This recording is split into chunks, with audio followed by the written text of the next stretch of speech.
Hello friends, I welcome you all to IAS Setu. IAS Setu पे मैं आप सभी लोगों का स्वागत करता हूं। दोस्तों, आईएएस सेतु पर no profit no loss model पर हम सभी यूपीएससी एस्पिरेंट्स को सिविल सर्विस एग्जामिनेशन को प्रिपेयर करने में हेल्प कर रहे हैं। तो दोस्तों, आपके इस प्रिपरेशन के सफर को आसान बनाने के लिए बहुत सारे अलग अलग मॉड्यूल्स लेकर के आईएएस सेतु जो है वो आपके साथ जुड़ा है, सो दैट हर एक सब्जेक्ट को बहुत ही डिटेल में, डेप्थ में, गहराई में जाकर के आप पढ़ सके और अपनी एग्जाम प्रिपरेशन को जो है वो आसान बना सके। दोस्तों, अगर आप मेरे लेक्चर्स को फॉलो करते हुए आ रहे हैं तो आप जानते होंगे कि मैं आपके साथ में डिस्कस कर रहा हूं जो टॉपिक, उसका नाम है साइंस एंड टेक्नोलॉजी। विज्ञान एवं प्रौद्योगिकी का जो टॉपिक है उसके बारे में हम बात जो है वो कर रहे हैं। तो साइंस एंड टेक्नोलॉजी में हमने पिछले लेक्चर्स में काफी सारे इंपॉर्टेंट टॉपिक्स जो है उनको डिस्कस किया था। उन टॉपिक्स में शामिल थे, हमने स्पेस टेक्नोलॉजी की बात करी, हमने डिफेंस टेक्नोलॉजी की बात करी, हमने न्यूक्लियर टेक्नोलॉजी की बात करी, बायोटेक्नोलॉजी की बात करी, हमने प्लेनेटरी सिस्टम्स की बात करी, हमने डिफरेंट पॉलिसीज जो साइंस एंड टेक्नोलॉजी के फील्ड में आ रही थी उनकी बात करी। यानी कि काफी सारी चीजें जो है वो हम इस पूरे के पूरे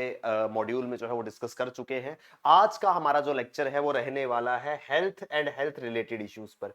तो भैया, हेल्थ एंड डिजीजेस, तो साइंस एंड टेक्नोलॉजी के अंदर एक कंपोनेंट रहता है हेल्थ एंड डिजीजेस का। तो हेल्थ एंड डिजीजेस के टॉपिक को आज हम जो है वो कवर करने वाले हैं। हमने अप्रोक्सीमेटली 7 to 8 डिफरेंट टॉपिक्स जो है वो हमारे सिलेबस का पार्ट है, जो कि एग्जाम के अंदर हमारे लिए इंपॉर्टेंट है। तो दोस्तों, वो सभी topics starting from different policies, space technology, defence technology, planetary systems, nuclear technology, biotechnology, health related issues and information technology, these are the broad topics जो हम इस मॉड्यूल में कवर करेंगे। अपार्ट फ्रॉम इट, हम टाइम टू टाइम इस module के साथ आपको करंट अफेयर्स जो है वो प्रोवाइड करवाते रहेंगे। तो you will have to keep updated yourself. आप अपने एंड पर भी अपने न्यूज़पेपर्स, मैगजीन्स या कहीं भी, whenever you come across any news article which is related to science and technology in particular with these topics which I have mentioned, उन सभी टॉपिक्स को आपको ध्यान से देखना है, ध्यान से पढ़ना है एंड उनको याद रखना है, सो दैट एग्जाम के अंदर अगर वो टॉपिक्स आपसे पूछे जाते हैं तो आप बहुत अच्छे से उन टॉपिक्स का जवाब जो है वो दे पाए। ठीक है जी। तो दोस्तों, हेल्थ एंड डिजीजेस ये हमारा टॉपिक है जो कि आज हम पढ़ने वाले हैं। तो भैया, starting from the very basic, disease क्या होता है? What is a disease? Disease is a condition of the living animal or plant body or one of its part that impairs normal functioning and is typically manifested by distinguishing signs and symptoms।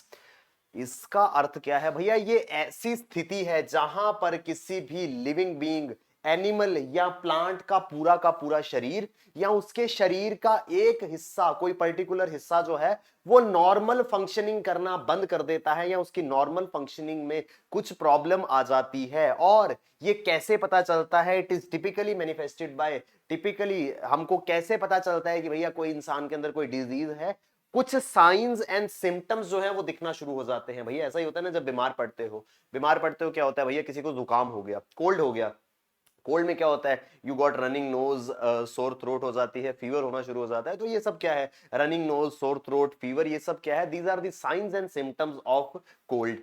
फिर कोई और problem होती है, मान लीजिए किसी को heart related issue हो गया, तो भैया उनको सांस जो है, उनकी सांस फूलना शुरू हो जाएगी, फिर उन्हें चलने में दिक्कत आएगी, चेस्ट पेन रहेगा। तो ये सब क्या है? ये सांस फूलना, चलने में दिक्कत आना, चेस्ट पेन होना, ये क्या है? ये साइंस एंड सिम्टम्स है किसके? हार्ट डिजीज के। तो व्हाट वी मीन टू से हियर इज कि कोई भी डिजीज, कोई भी बीमारी अगर किसी इंसान के शरीर में है तो उस डिजीज से जो नॉर्मल फंक्शनिंग है वो पूरी की बॉडी की या किसी पर्टिकुलर पार्ट की, वो जो है वो अफेक्ट होती है। और ये हमें कैसे पता चलता है? With the help of certain science and symptoms जो किसी भी डिजीज के बाद जो है वो दिखना शुरू हो जाते हैं। दोस्तों, टाइप्स ऑफ डिजीजेस, कितने प्रकार की होती हैं डिजीजेस? टाइप्स ऑफ डिजीजेस की हम बात करते हैं। डिजीज तो हमें समझ आ गया कि भैया कोई भी बॉडी का पार्ट या पूरी की पूरी बॉडी अगर नॉर्मल फंक्शनिंग करना बंद कर दे तो वो जो है वो सिचुएशन जो है वो डिजीज कहलाती है। कितने प्रकार की होती हैं ये डिजीज? टाइप्स ऑफ डिजीजेस की जब हम बात करते हैं दोस्तों, बहुत सारी डिजीज हमने सुनी है। मैं नाम की बात नहीं कर रहा हूं कि हाँ सर, हार्ट डिजीज हो गई, कोल्ड हो गया, फीवर हो गया, वायरल हो गया, ये सब डिजीजेस, इनके टाइप्स की मैं बात कर रहा हूं। तो दोस्तों, जब हम टाइप्स पे जाते हैं ना, तो डिजीजेस जो हैं उनकी कुछ क्लासिफिकेशंस हैं। सबसे पहले है बेस्ड ऑन ड्यूरेशन, कितनी अवधि तक, कितने समय तक कोई बीमारी जो है किसी इंसान को जो है वो जकड़े रखती है, किसी इंसान की बॉडी को अफेक्ट करती है। तो भैया बेस्ड ऑन ड्यूरेशन, अवधि के आधार पर डिजीजेस जो है these are acute and chronic. एक एक करके हम इन सभी को समझेंगे। अवधि, कितने लंबे समय तक डिजीज जो है वो इंसान के शरीर में रहती है, उससे पता चलता है कि वो डिजीज एक्यूट है कि क्रॉनिक है। भैया आप जानते हैं कोल्ड या फीवर जो रहता है वो कुछ दिन तक लास्ट करता है, उसके बाद वो अपने आप ठीक हो जाता है। वेरस कुछ डिजीज होती हैं जो एक बार स्टार्ट होती है उसके बाद वो काफी लंबे समय तक या ऑलमोस्ट पूरी लाइफ लॉन्ग, जब तक इंसान का जीवन रहता है, वो डिजीजेस उसके शरीर के अंदर मौजूद रहती हैं। उसके अलावा दोस्तों कुछ disease on the basis of the reason, भैया डिजीज का कॉज क्या है, रीजन क्या है? तो भैया डिजीज का कॉज जो है वो है इंजरी। सबसे पहले भैया डिजीज में सिर्फ बीमारी ही नहीं, डिजीज में कई बार कोई इंजरी भी जो है वो शामिल होती है। क्यों? क्योंकि भैया डिजीज के अंदर हमने देखा कि बॉडी का पूरी की पूरी बॉडी या बॉडी का कोई पर्टिकुलर पार्ट जो है वो नॉर्मली फंक्शन करना बंद कर देता है। तो भैया जब इंजरी होती है, जब कभी लगती है, तो तब भी क्या होता है, जहां पर लगी होती है वो पर्टिकुलर पार्ट जो है वो नॉर्मल फंक्शनिंग करना बंद कर देता है। तो कॉज हो सकता है इंजरी, हो सकती है टॉक्सिसिटी। टॉक्सिसिटी, कई बार भैया कुछ ऐसा खा लिया जिसके अंदर कुछ टॉक्सिन्स, कुछ जहरीला पदार्थ तरह का कुछ मौजूद था, तो उससे भी प्रॉब्लम जो है वो हो जाती है। तो टॉक्सिसिटी के आधार पर होती हैं। उसके अलावा डेफिशिएंसी, भैया डेफिशिएंसी यानी कि किसी चीज की कमी। तो भैया डिजीज कैसे होती है? डिजीज भैया किसी इंजरी से हो सकती है, कोई प्रॉब्लम ह्यूमन बॉडी में प्रॉब्लम किसी इंजरी से हो सकती है। टॉक्सिसिटी से हो सकती है, कुछ ऐसा खा लिया जिसके अंदर कुछ टॉक्सिन्स थे, कुछ केमिकल्स थे जिन्होंने हार्मफुल इफेक्ट जो है वो हमारी बॉडी पर डालना शुरू कर दिया। उसके साथ साथ बहुत सारी चीजों की डेफिशिएंसी, बहुत सारी चीजों की कमी के कारण जो है वो बहुत सारी डिजीजेस पैदा हो जाती है, बहुत सारी बीमारियां जो है वो हो जाती हैं। तो डेफिशिएंसी किस किस चीज की हो सकती है? दोस्तों डेफिशिएंसी हो सकती है न्यूट्रिएंट्स की। हम आगे देखेंगे और आपने सुना भी होगा बहुत सारे न्यूट्रिएंट्स, विटामिन्स की डेफिशिएंसी से डिजीजेस जो है वो रहती हैं। पूरी एक लिस्ट जो है वो आपको थोड़ा सा मेमोराइज करनी पड़ेगी, अलग अलग विटामिन्स की डेफिशिएंसी से कौन कौन सी डिजीज जो है वो हो सकती है।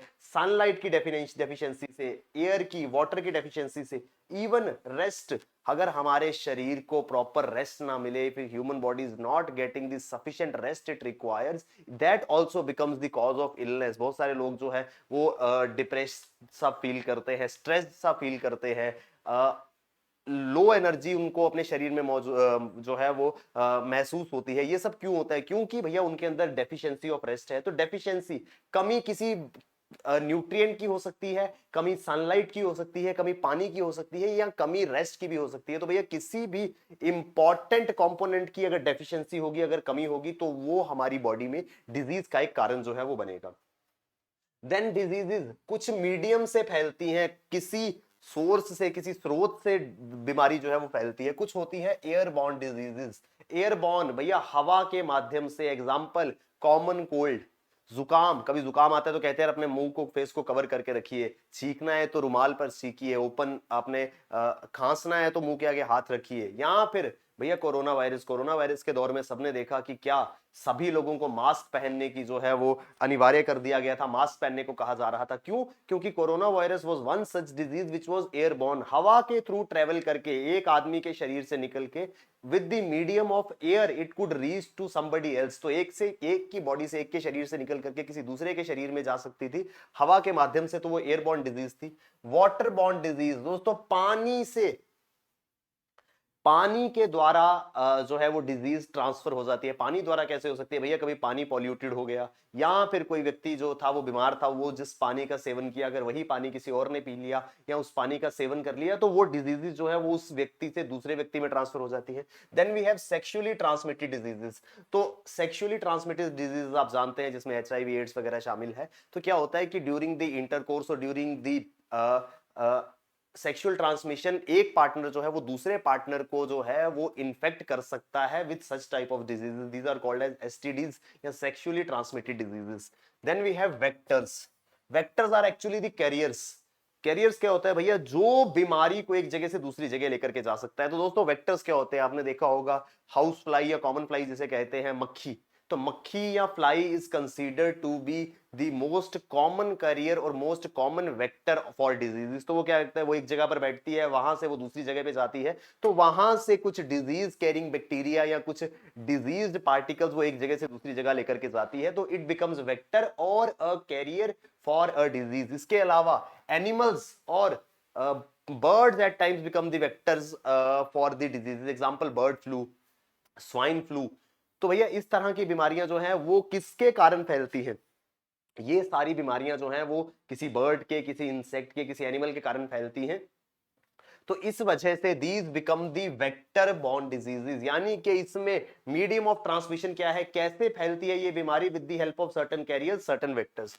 Then we have based on causative agents, कैसे कॉज हुई कोई डिजीज? तो दो टाइप्स की है, communicable infectious, non communicable and non infectious. Communicable जो एक से दूसरे पे ट्रैवल कर सकती हैं, जो एक व्यक्ति से दूसरे व्यक्ति को इन्फेक्ट कर सकती हैं, वो आती है कम्युनिकेबल डिजीजेस, जिसे इन्फेक्शियस भी कहते हैं। जब कोई व्यक्ति को जुकाम होता है या कुछ इस तरह की प्रॉब्लम होती है तो क्या कहा जाता है, यार उससे थोड़ा सा दूर रहे ना, तुम्हें इन्फेक्शन हो सकता है, या तुम उससे थोड़ा हट के रहना, उससे कम्युनिकेबल डिजीज है। कम्युनिकेबल डिजीज भैया जो एक जगह से दूसरी जगह, एक व्यक्ति से दूसरे व्यक्ति में जा सकती है। एग्जांपल वायरल, वायरल जैसा जुकाम आता है, बुखार आता है, तो कोई भी वायरल फीवर जो है वो कम्युनिकेबल है, वो एक व्यक्ति से दूसरे व्यक्ति तक पहुंच सकता है। देन बैक्टीरियल, दोस्तों कुछ बैक्टीरियल डिजीजेस होती हैं, किसी को एलर्जी हो गई, किसी को कुछ और रैशेज आ गए। एग्जाम्पल चिकन पॉक्स, सुना होगा कि चिकन पॉक्स अगर एक व्यक्ति को है तो उसके साथ दूसरा व्यक्ति अगर टच करता है या ज्यादा उसके संपर्क में आता है तो दूसरे व्यक्ति को भी जो है वो बीमारी जो है चिकन पॉक्स जो है वो हो सकता है।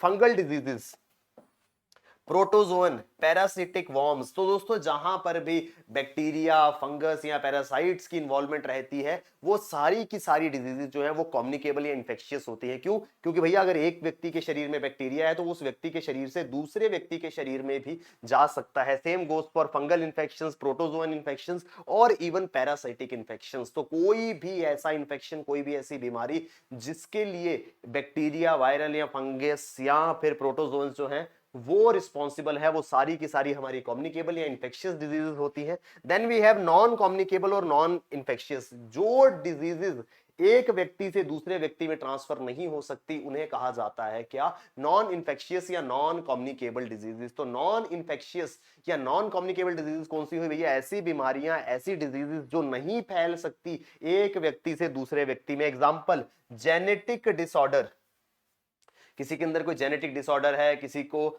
स्टैमरिंग की प्रॉब्लम है, किसी को कोई और जेनेटिक प्रॉब्लम है, तो ये नहीं है कि भैया उसको जेनेटिक प्रॉब्लम है, वो स्टैमर करता है, वो हकलाता है बात करते हुए, उसके पास में कोई व्यक्ति खड़ा है तो उसके से बात करने पे वो डिजीज जो है उसमें ट्रांसफर हो जाएगी। किसी को आई साइट में प्रॉब्लम है तो ऐसा नहीं है कि दूसरे व्यक्ति को भी वो प्रॉब्लम हो जाएगी। डेफिशिएंसी डिजीजेस, भैया किसी के शरीर में विटामिन की कमी है तो ऐसा नहीं है कि अगर एक व्यक्ति के शरीर में विटामिन की कमी है वो दूसरे के पास जाके बात करता है तो वो दूसरे को भी हो जाएगी, ऐसा नहीं होता है। उसकी बॉडी के अंदर डेफिशिएंसी जो है वो उसके तक सीमित है, वो दूसरे व्यक्ति तक नहीं पहुंच सकती, यानी कि वो कम्युनिकेबल नहीं है, या फिर अनदर नेम वो इन्फेक्शियस नहीं है। आई होप हमको ये टाइप्स ऑफ डिजीजेस जो है समझ आया होगा। तो डिजीजेस जो है वो बहुत अलग अलग प्रकार की है, मैंने आपको बताया based on duration, acute and chronic diseases हैं, देन टॉक्सिसिटी के आधार पर है, देन डेफिशिएंसी के आधार पर है। डेफिशिएंसी किसी की भी हो सकती है, न्यूट्रिएंट्स की डेफिशिएंसी हो सकती है, डेफिशिएंसी सनलाइट की हो सकती है, एयर की हो सकती है, वाटर की हो सकती है, या इवन रेस्ट, फिजिकल या मेंटल रेस्ट की डेफिशिएंसी से भी इंसान जो है वो बीमार पड़ सकता है। Then we it is based on the positive agents, जिनकी वजह से होती हैं। तो भैया एजेंट्स के आधार पर कुछ डिजीज कम्युनिकेबल हैं, कुछ नॉन कम्युनिकेबल हैं।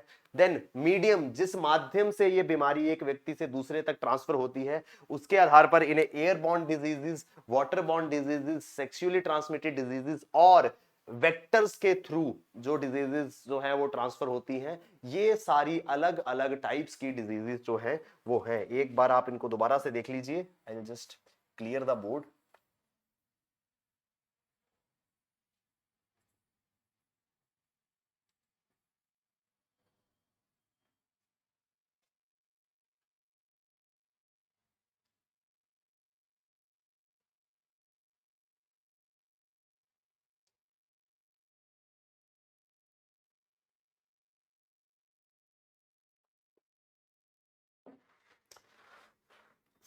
Friends, these are the various types of diseases.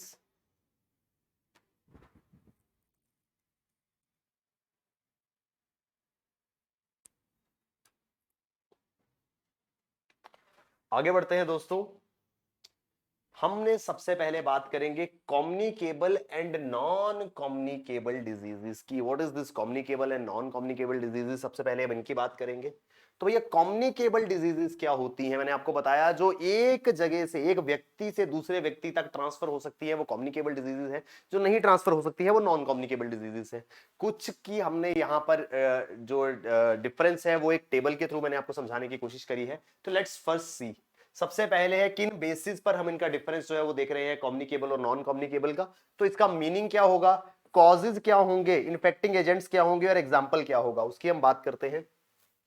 Communicable diseases, the diseases that spread from person to another and can be spread through air water etcetera. ऐसी बीमारी जो एक व्यक्ति से दूसरे व्यक्ति को हो सकती है, तो वो कैसे होती है? Through touch, through air water और अदर मीडियम्स। तो अलग अलग स्रोतों से, अलग अलग माध्यमों से अगर एक बीमारी एक व्यक्ति से एक बीमारी दूसरे व्यक्ति तक पहुंच सकती है, वो कहलाती है क्या? वो कहलाएगी कम्युनिकेबल डिजीज।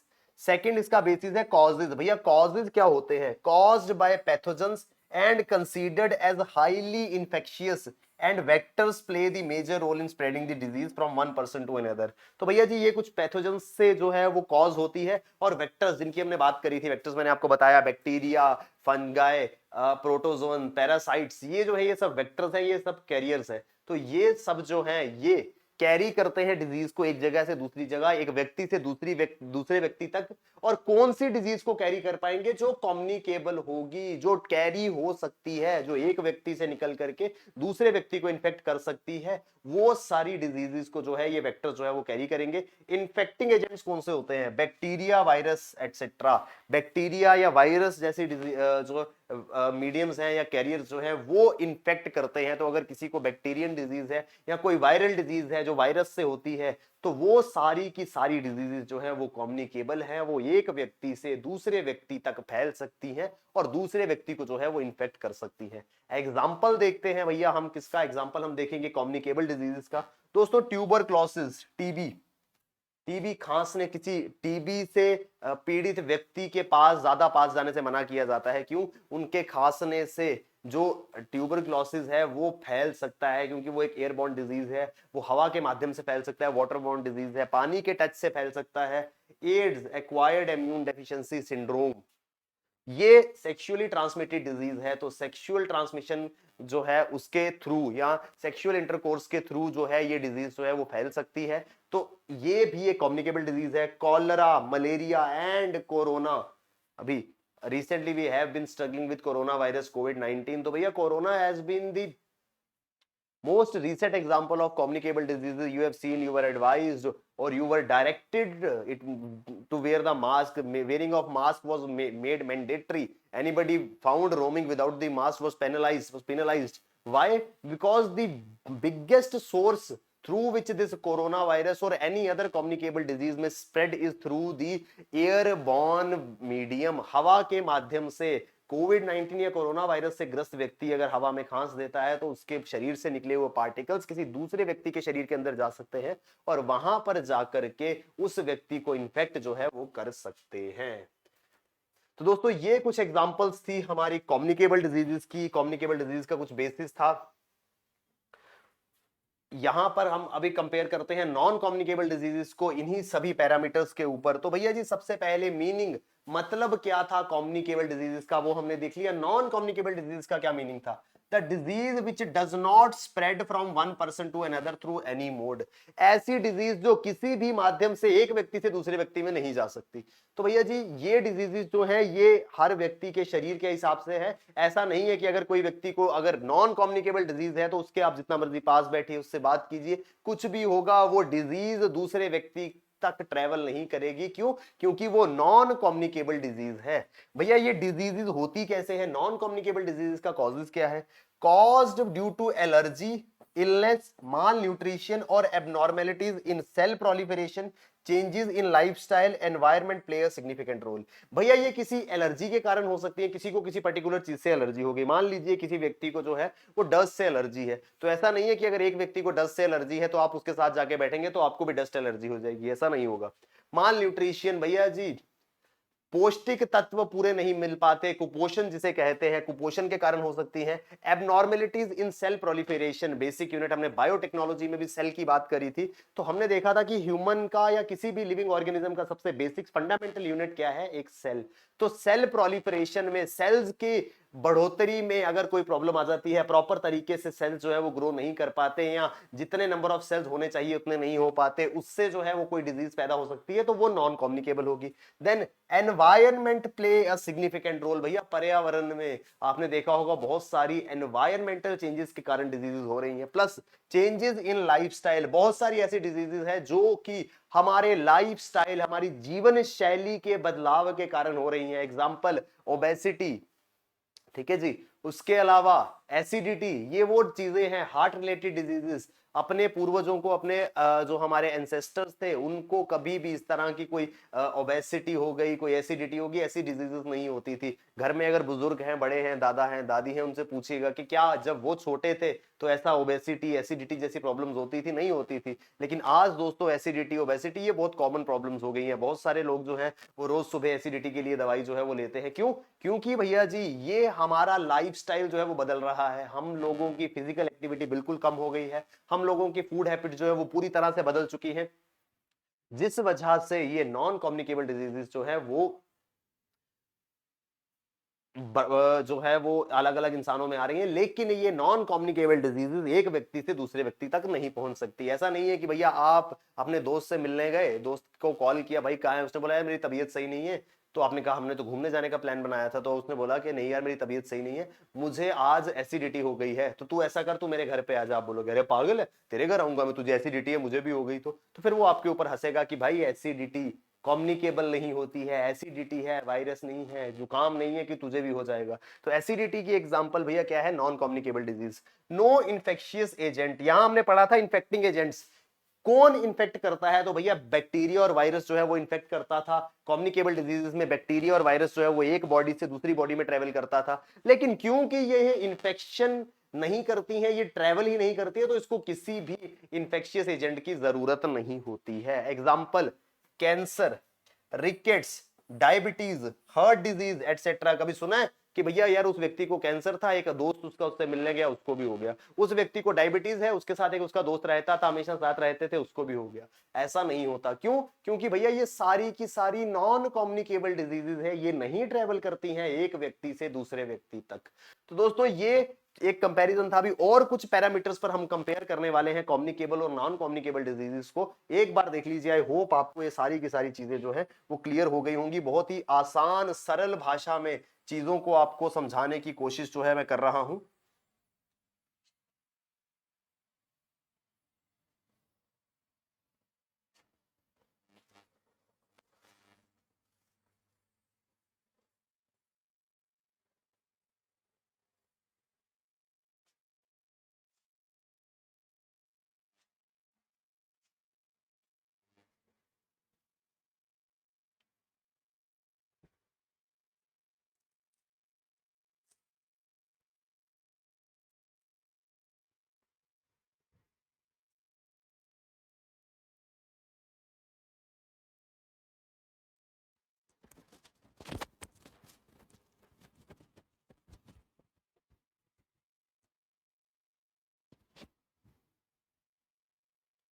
दोस्तों अगर यहां तक चीजें हमको क्लियर हैं तो कुछ और बात करेंगे इन कम्युनिकेबल और नॉन कम्युनिकेबल डिजीजेस के बारे में।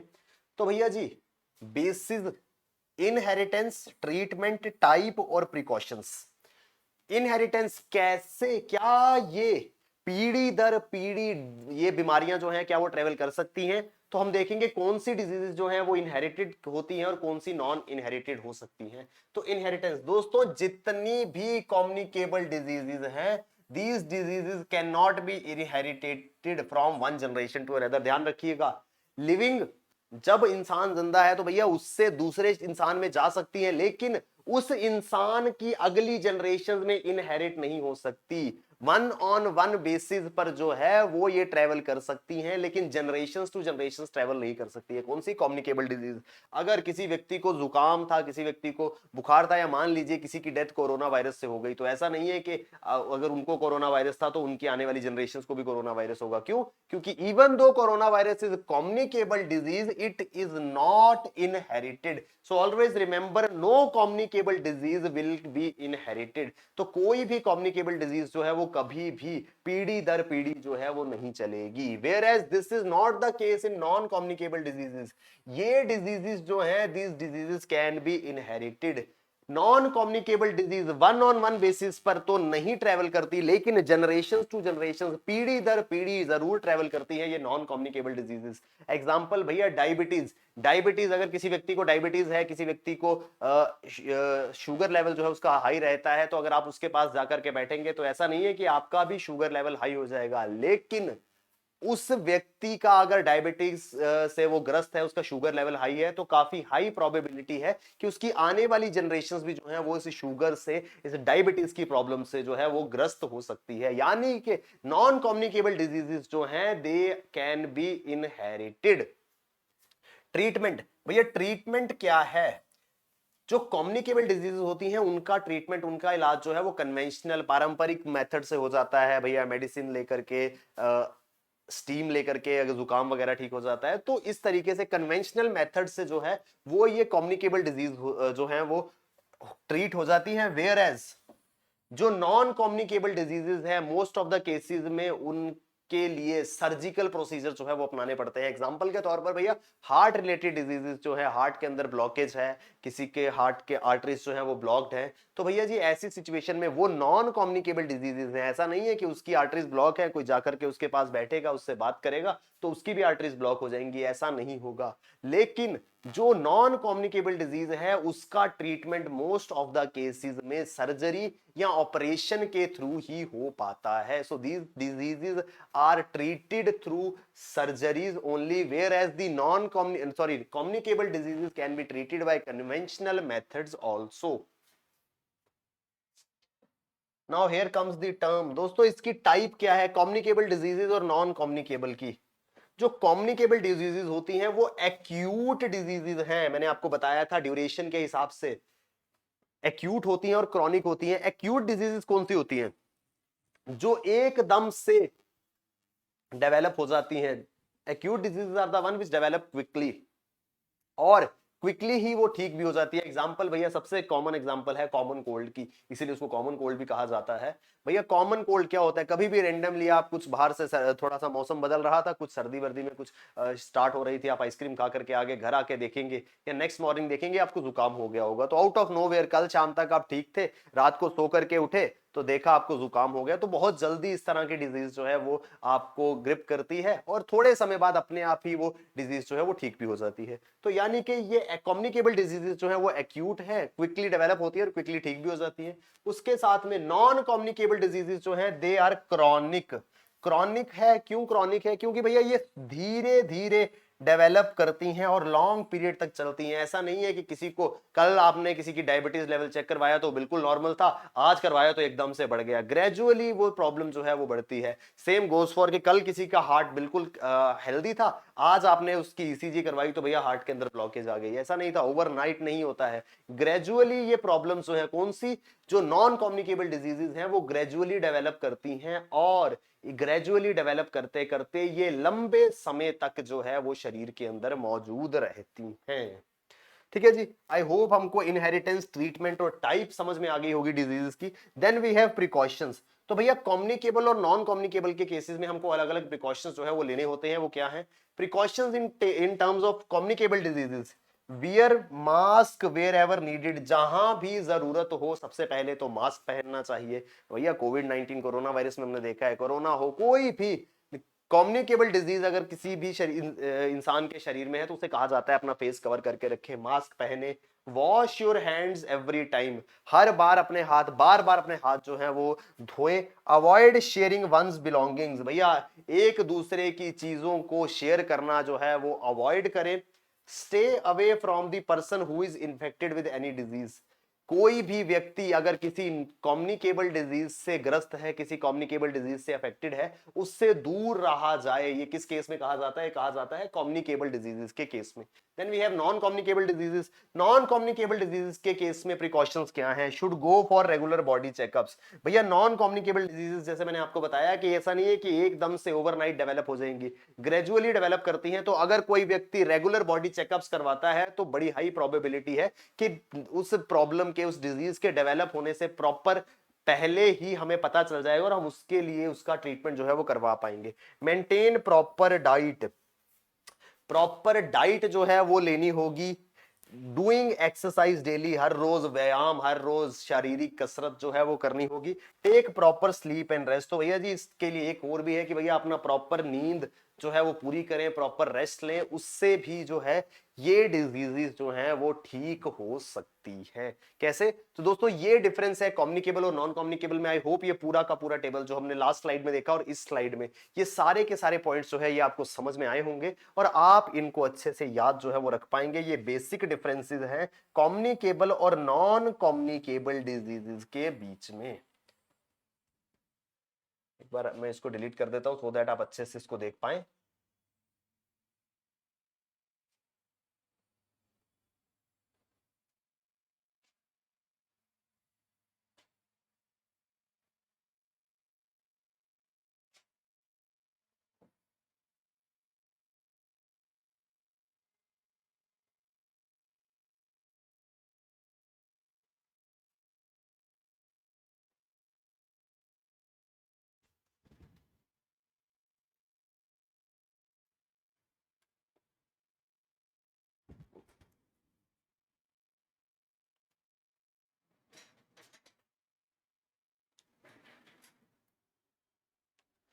तो फ्रेंड्स हमने बात करी थी कम्युनिकेबल और नॉन कम्युनिकेबल डिजीजेस की, उनके बीच में क्या डिफरेंस है, क्या उनके कॉजिंग एजेंट्स हो सकते हैं, क्या क्या उनके बीच में जो है वो वेरिएशन रहता है, उसकी हमने बात करी थी। और आई होप के एग्जाम्पल्स जो मैंने आपको बताए हैं वो आपको समझ में आए होंगे और आप एग्जाम के अंदर अगर इस तरीके से कोई भी सवाल पूछा जाता है, ये एमसीक्यू टाइप में भी पूछा जा सकता है कि वेक्टर बॉर्न डिजीजेस कौन सी होती हैं या फिर कौन सी डिजीजेस जो हैं वो इनहेरिटेड होती हैं, तो हमें याद रखना होगा। तो वो सब चीजें हमने डिस्कस करी हैं। आई होप हमको ये चीजें जो है वो समझ में आई होंगी। थोड़ा सा आगे बढ़ते हैं और कुछ और चीजों को डिस्कस करते हैं।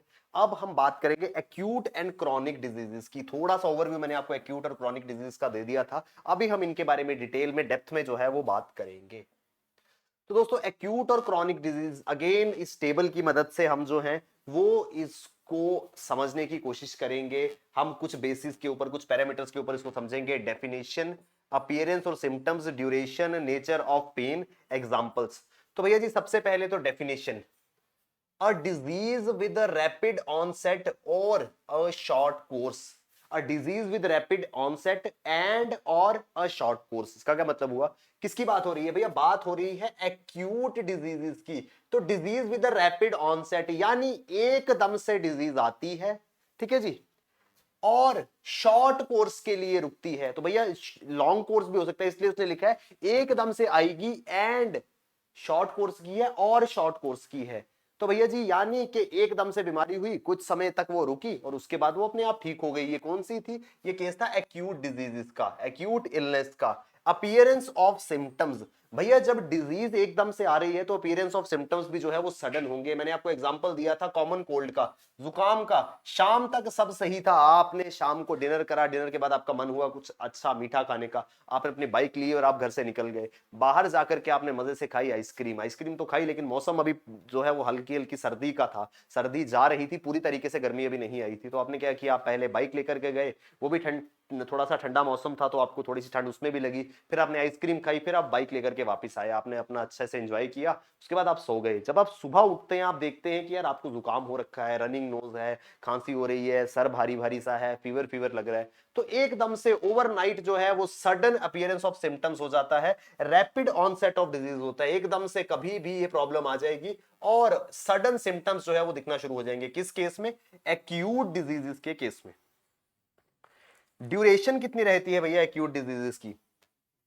शॉर्ट ड्यूरेशन होती है few days to a week और टू, भैया कुछ दिनों की, 2-4 दिन की होती है, कभी हफ्ता लग सकता है, कई बार ज्यादा हुआ तो 2 हफ्ते लग जाएंगे, इतना ही रहता है। जुकाम जब होता है भैया, एक हफ्ता जुकाम हो गया, ज्यादा हुआ 2 हफ्ते हो गए, नहीं तो 2-3 दिन में जुकाम जो है वो ठीक हो जाता है। तो ड्यूरेशन जो है वो शॉर्ट रहती है।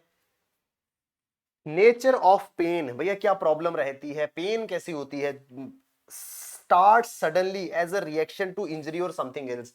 कई बार इंजरी के केस में भी जो है, इंजरी को भी जो है वो एक्यूट डिजीज के केस में कंसीडर किया जाता है, क्योंकि इंजरी भी एकदम से होती है, एकदम से उसके सिम्टम्स जो है वो दिखना शुरू होते हैं, सडन पेन हो जाती है, वैसा ही जैसा जुकाम या किसी और एक्यूट डिजीज के केस में होता है। एग्जाम्पल्स, ब्रेकिंग अ बोन, हड्डी टूटना, बर्न हो जाना, जल जाना, स्ट्रेप थ्रोट या सॉर थ्रोट जिसे कहते हैं, गले में खराश होना, flu, asthma attack, heart burn, ऐसा, ये सारी की सारी चीजें जो हैं ये एकदम से होती हैं, सडन इनका आउटब्रेक होता है, कुछ दिनों तक रहती हैं, 2-4 दिन, 5 दिन, हफ्ता, 2 हफ्ते, और उसके बाद अपने आप ये ठीक हो जाती हैं। कौन? एक्यूट डिजीजेस, यानी कि ऐसी डिजीजेस जो एकदम से होती हैं, शॉर्ट स्पैन के लिए, थोड़े समय के लिए रहती हैं, वो सारी की सारी जो है वो एक्यूट डिजीज में आती हैं। Then we have chronic diseases. दोस्तों एक्यूट का ऑपोजिट होगा क्रॉनिक, सिंपल सी बात है। ये क्या है? अ ह्यूमन हेल्थ कंडीशन और डिजीज दैट इज परसिस्टेंट और otherwise long lasting in its effects. ऐसी बीमारी, ऐसी स्थिति जो लंबे समय तक इंसान के शरीर को जो है वो अफेक्ट करती है, वो होती है क्रॉनिक डिजीजेस। लंबे समय तक इसका इफेक्ट जो है वो रहता है। ये ऐसी कंडीशन है जो लंबे समय तक इंसान के शरीर को जो है प्रभावित करती रहती है। अपीयरेंस ऑफ सिम्टम्स, इसके सिम्टम्स जो है वो ग्रेजुअली आते हैं, धीरे धीरे सिम्टम्स आना शुरू होते हैं, ऐसा नहीं है एकदम से जुकाम की तरह कभी भी आ जाएंगे, इवेंचुअली धीरे धीरे धीरे धीरे सिम्टम्स आने की शुरुआत जो है वो होने लगती है। ड्यूरेशन क्या है इसकी? लंबी ड्यूरेशन होती है, 6 वीक्स और मोर, ऑफन मंथ्स और ईयर्स। भैया 1 महीना, 1.5 महीना, उससे ज्यादा, कुछ महीने, 6 महीने, 1 साल, 2 साल, या उससे भी ज्यादा लंबी अवधि के लिए प्रॉब्लम रहती है। कौन सी? क्रॉनिक डिजीज की। तो जो क्रॉनिक डिजीजेज हैं वो लॉन्ग टर्म के लिए, लंबे समय के लिए रहती हैं, यूजुअली 6 वीक्स या उससे ज्यादा, महीने या सालों तक भी ये क्रॉनिक डिजीजेस जो है वो इंसान के शरीर में रह सकती हैं। When compare to acute diseases, acute में हमने बात करी थी भैया कुछ दिन तक रुकता है, उसके बाद ठीक हो जाता है, ठीक है। डेवलप्स ग्रेजुअली और out of habitual diet, posture और other conditions, continue beyond the expected period of recovery. धीरे धीरे होता है भैया, कैस किस वजह से? हैबिचुअल डाइट जो हम खाते हैं, किसी की डाइट में जो है वो फैट्स का इंटेक बहुत ज्यादा है, कोलेस्ट्रॉल जो है वो काफी ज्यादा इंटेक हो रहा है, जिस वजह से हार्ट रिलेटेड डिजीजेस हो सकती हैं। पोस्चर, भैया कई लोगों का बेड सिटिंग पोस्चर जो है वो काफी खराब होता है, या फिर कुछ लोगों को दिन में बहुत ज्यादा बैठना पड़ता है, जिस कारण से उनकी बैक में प्रॉब्लम जो है वो आ जाती है। तो ये सब चीजें किससे होती हैं? हमारी हैबिचुअल डाइट से, हमारे पोस्चर से। और ऐसा लगता है कि अच्छा मेरे यार बैक में पेन हो गई है, पूरा दिन आज बैठा रहा, बैक में पेन होगी, सुबह तक ठीक हो जाएगी, लेकिन जरूरी नहीं है कि भैया हमने एक्सपेक्ट किया कि सुबह तक ठीक हो तो वो सुबह तक ठीक हो ही जाएगी। उसको ठीक होने में लंबी अवधि भी जो है वो लग सकती है। किस केस में? क्रॉनिक डिजीजेस के केस में। Example, asthma, frequent migraines, consistent back pains, heart diseases, kidney diseases. तो ये सब चीजें जो हैं ये किसकी एग्जांपल है? ये एग्जांपल है हमारी क्रॉनिक डिजीजेस की। तो पहले हमने कम्युनिकेबल और नॉन कम्युनिकेबल के बीच में डिफरेंस देखा, अब हम डिफरेंस देख रहे हैं एक्यूट और क्रॉनिक डिजीजेस के बीच में। तो दोस्तों ये हमारी कुछ डिस्कशन थी about the types of diseases. Communicable है, नॉन कम्युनिकेबल है, एक्यूट है, क्रॉनिक है। अभी हम बात करेंगे उन बहुत सारी बीमारियों की जिनसे हिंदुस्तान के लोग जो है या हिंदुस्तान की जनता जो है वो त्रस्त है। तो हम उन डिजीजेस की बात करेंगे। Will be discussing various diseases which have been affecting the lives of people in India. तो इसकी अभी हम शुरुआत जो है वो करेंगे।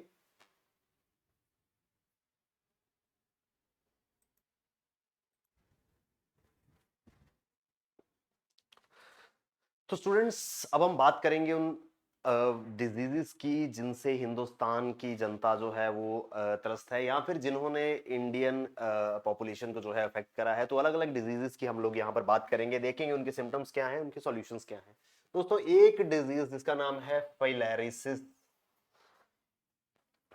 फिलैरिसिस जिसे एलिफेंटियासिस भी कहते हैं, हाथी पांव, सुना होगा आपने। हिंदी में इसको हाथी पांव कहते हैं, फिलेरिसिस एलिफेंटेसिस को कहते हैं, या हाथी पांव भी इसको कहते हैं। ये क्या है? Disease caused by round worms with mosquitoes as the carriers. तो राउंड वॉर्म द्वारा ये डिजीज जो है वो पैदा होती है और एक व्यक्ति से दूसरे व्यक्ति तक इसे मच्छर जो है वो लेकर के जाते हैं। तो रीजन क्या है इस डिजीज का? Round worms. और कैरियर क्या है? कैरियर है इसका mosquito. Filariasis is a parasitic disease caused by an infection with round worms. Round worms द्वारा एक इन्फेक्शन के रूप में जो है ये डिजीज जो है ये पैदा होती है और मच्छर जो है इसको एक जगह से एक व्यक्ति से दूसरे व्यक्ति तक लेकर के जाते हैं। It is also called as elephantiasis और हाथी पांव। हाथी पांव या एलिफेंटियासिस जिसे जो है वो कहा जाता है।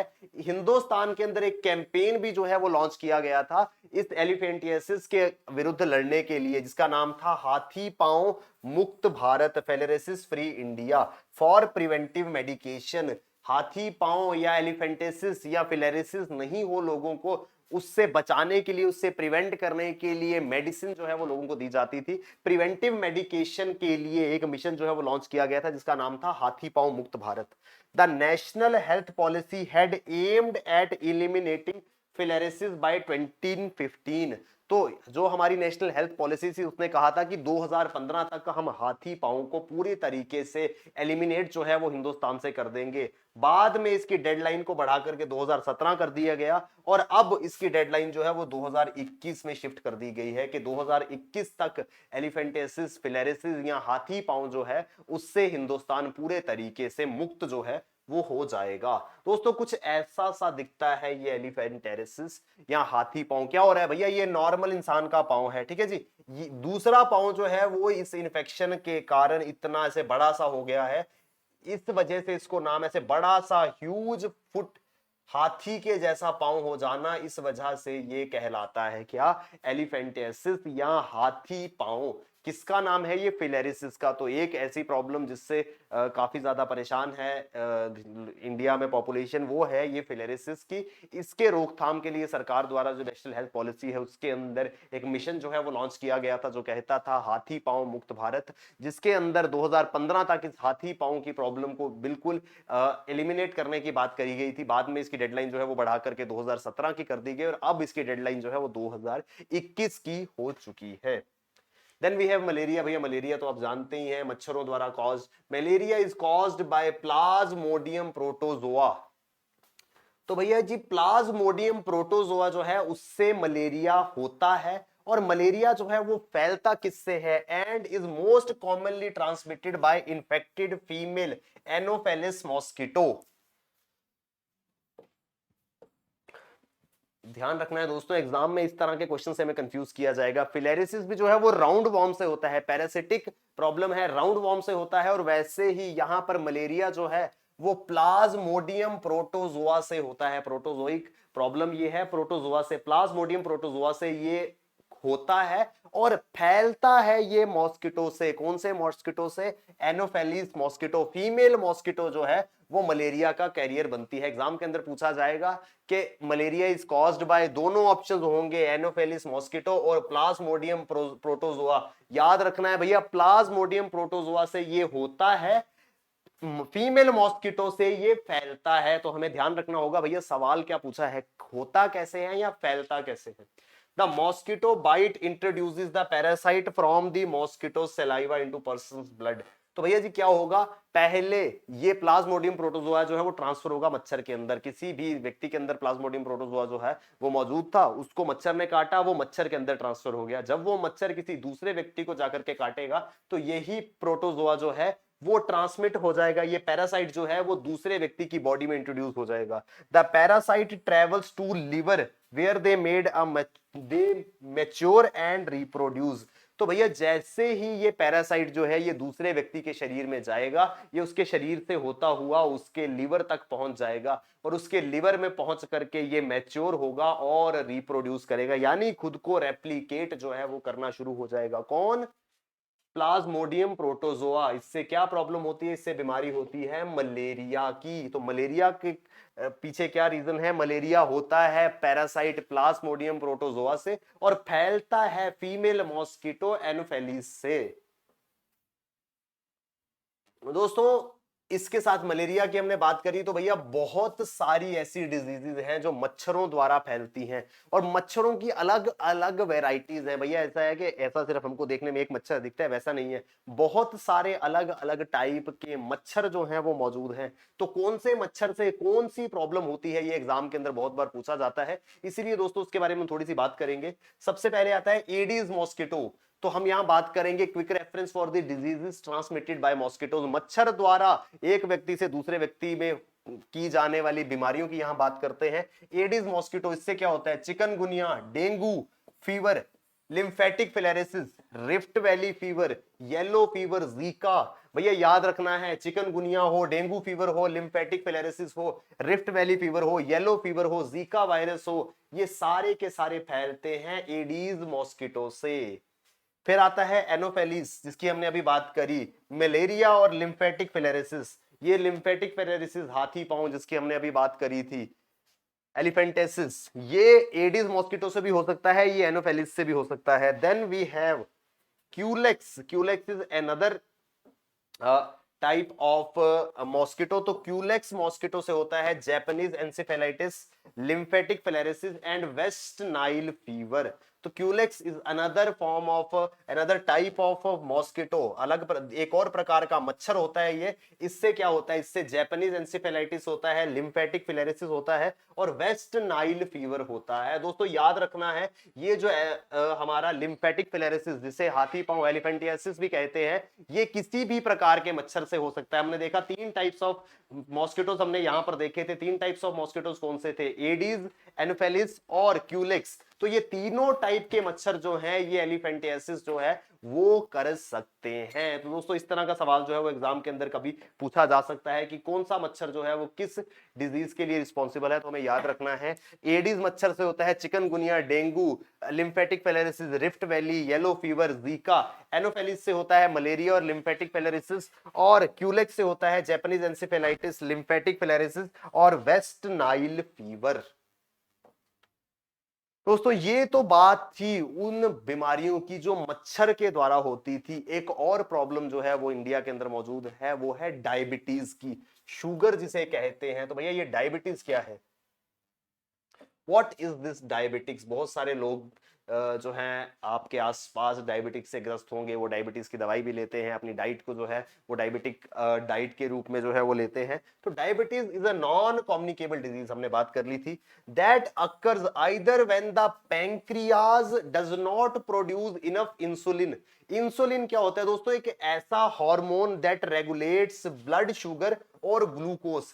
खून के अंदर ग्लूकोज की मात्रा को रेगुलेट करता है क्या, पैनक्रियाज से निकलने वाला इंसुलिन। इंसुलिन एक हार्मोन है जो हमारे शरीर में शुगर लेवल को या ग्लूकोज लेवल को जो है वो कंट्रोल करता है। तो ग्लूकोज लेवल या शुगर लेवल को नियंत्रित करता है कौन, इंसुलिन। तो इंसुलिन जो है वो बनता है पैंक्रियाज में। डायबिटीज क्या होता है, या तो भैया पैंक्रियाज जो है वो रिक्वायर्ड अमाउंट ऑफ इंसुलिन बना ही नहीं रहा, और when the body cannot effectively use the insulin it produced। दो केसेस में डायबिटीज की प्रॉब्लम आती है। दोस्तों डायबिटीज क्या है, ब्लड के अंदर शुगर लेवल या ग्लूकोज लेवल का राइज करना, उसको राइज करने से रोकने के लिए या एक नॉर्मल स्तर पे बनाए रखने के लिए इस्तेमाल होता है इंसुलिन। इंसुलिन क्या है, एक हार्मोन है जो निकलता है कहां से, पैनक्रियाज से। तो दो केसेस में डायबिटिक प्रॉब्लम जो है वो आती है। पहला केस तब होता है जब हमारा पैनक्रियाज जो है वो required amount of insulin produce ही नहीं कर पाता। पैनक्रियाज का काम था इंसुलिन प्रोड्यूस करना, हमारा पैनक्रियाज जितना इंसुलिन हमको चाहिए था उतना प्रोड्यूस ही नहीं कर पाया। तो एक टाइप में डायबिटीज वो हो जाएगी। दूसरे टाइप की डायबिटीज क्या होती है, भैया जी इंसुलिन तो प्रोड्यूस हो रहा है लेकिन हमारी बॉडी जो है वो इफेक्टिवली उस इंसुलिन को रिस्पॉन्ड नहीं कर रही है। वो कौन सा केस होगा, वो होगा दूसरे टाइप का diabetes, type 1 diabetes. Type 1 diabetes it is also known as juvenile diabetes and as it mostly affects the children of 14 to 16। Type 1 diabetes, इसको जुवेनाइल डायबिटीज भी कहते हैं। दोस्तों इस तरह के क्वेश्चंस जो है वो एग्जाम में पूछे जाते हैं। Consider the following statements about type 1 diabetes, तो उसमें लिखा होगा it is also known as juvenile diabetes. तो अगर ऐसा लिखा है तो हमें पता है कि टाइप 1 डायबिटीज जो है उसको जुवेनाइल डायबिटीज भी कहते हैं। या फिर ये स्टेटमेंट गलत भी हो सकता है, अगर consider the following statements with reference to type 2 diabetes लिखा होगा। टाइप 2 डायबिटीज को अगर वो जुवेनाइल डायबिटीज कहेंगे तो हमें उसको क्रॉस करना है। क्यों? टाइप 1 जो है वो जुवेनाइल डायबिटीज है और ये 14 से 16 साल के उम्र की आयु की बच्चों को जो है अफेक्ट करता है। This type occurs when the body fails to produce sufficient insulin, जब शरीर के अंदर जितना इंसुलिन बनना चाहिए उतना नहीं बन पाता, उस समय टाइप 1 डायबिटीज जो है वो होता है। People with type 1 diabetes are insulin dependent which means they must take artificial insulin daily to stay alive. देखा होगा बहुत सारे पेशेंट्स ऐसे हैं, छोटे बच्चे खास करके 14 से 16 वर्ष की आयु के, जिनके शरीर के अंदर पूरा इंसुलिन बन नहीं पाता है। तो भैया वो क्या करते हैं, अब इंसुलिन तो चाहिए था, शरीर के अंदर बन नहीं रहा, तो वो आर्टिफिशियल तरीके से शरीर के अंदर इंसुलिन जो है उसको इंजेक्ट करते हैं। इंजेक्शन से इंसुलिन जो है वो अपनी बॉडी में लगाते हैं। कौन? वो लोग जो टाइप 1 डायबिटीज से ग्रस्त होते हैं। दोस्तों इससे बहुत ही अच्छा क्वेश्चन जो है वो बन सकता है। भैया टाइप 1 डायबिटीज के बारे में 3-4 स्टेटमेंट्स होंगी जिसमें लिखा होगा ये जुवेनाइल को अफेक्ट करता है। बिल्कुल करता है। इस डायबिटीज में अमाउंट ऑफ इंसुलिन जितना चाहिए वो प्रोड्यूस नहीं होता। बिल्कुल सही बात है। और जो पेशेंट टाइप 1 डायबिटीज से ग्रस्त है उसको एक्सटर्नली इंसुलिन लेना पड़ता है। ये भी बिल्कुल सही है। तो आई होप हमको टाइप 1 डायबिटीज जो है वो क्लियर हो गया है। एक बार फिर से देख लेते हैं टाइप 1 डायबिटीज क्या है। यहां पर ये अफेक्ट करता है जुवेनाइल को, इसीलिए इसको जुवेनाइल डायबिटीज भी कहते हैं। मैक्सिमम 14 से 16 साल के बच्चों के अंदर ये देखा जाता है। क्या इसमें प्रॉब्लम रहती है? इसके अंदर शरीर में जितना इंसुलिन चाहिए वो नहीं बन पाता है, जिस वजह से टाइप 1 डायबिटीज का जो पेशेंट है उसको आर्टिफिशियली इंजेक्शन के रूप में इंसुलिन जो है उसको अपनी बॉडी में हर रोज इंसर्ट जो है वो करना पड़ता है। Then we have type 2 diabetes. ये क्या है? It affects the way body uses insulin. यहां पर पहले इंसुलिन बन ही नहीं रहा था। अब टाइप 2 में क्या होता है भैया, इंसुलिन तो बनता है लेकिन बॉडी उसको उस तरीके से यूज नहीं कर पाती है, इफेक्टिवली यूज नहीं कर पाती है। While in this the body still makes insulin unlike type 1। यहां पर टाइप 1 की तरह नहीं है कि इंसुलिन बन ही नहीं रहा, इंसुलिन बन रहा है, but cells in the body do not respond to it effectively. लेकिन शरीर के अंदर जो सेल्स है वो इस इंसुलिन को इफेक्टिवली रिस्पॉन्ड नहीं कर रहे हैं। इस इंसुलिन को, जब ये इंसुलिन बनता है तो जैसे उस इंसुलिन का इस्तेमाल होना चाहिए शुगर या ग्लूकोज लेवल को कंट्रोल करने में, वो नहीं हो पाता है। ऐसी स्थिति में इंसान जो है वो ग्रस्त होता है टाइप 2 डायबिटीज से। टाइप 2 डायबिटीज मैक्सिमम जितनी भी हमारी पॉपुलेशन 45 वर्ष की आयु से ज्यादा होती है वो पॉपुलेशन जो है वो टाइप 2 डायबिटीज से ग्रस्त है। तो अगर घर पे कोई बुजुर्ग हैं, कोई बड़े हैं, उनको डायबिटीज की प्रॉब्लम है तो आप समझ जाइएगा कि टाइप 2 डायबिटीज से वो ग्रस्त हो सकते हैं। और इस तरह का सवाल अगेन एग्जाम के अंदर पूछा जा सकता है। The question can be asked like this, type 2 diabetes is being found in which age group. कौन सी आयु में, किस आयु वर्ग में टाइप 2 डायबिटीज जो है वो पाया जाता है? तो 45 या उससे ज्यादा वर्ष की आयु के लोगों में टाइप 2 डायबिटीज जो है वो पाया जाता है। भैया सीधी सी बात है, over the period of time शरीर जो है वो इंसुलिन को रिस्पॉन्ड करना बंद कर देता है। पहले ये डायबिटिक नहीं थे,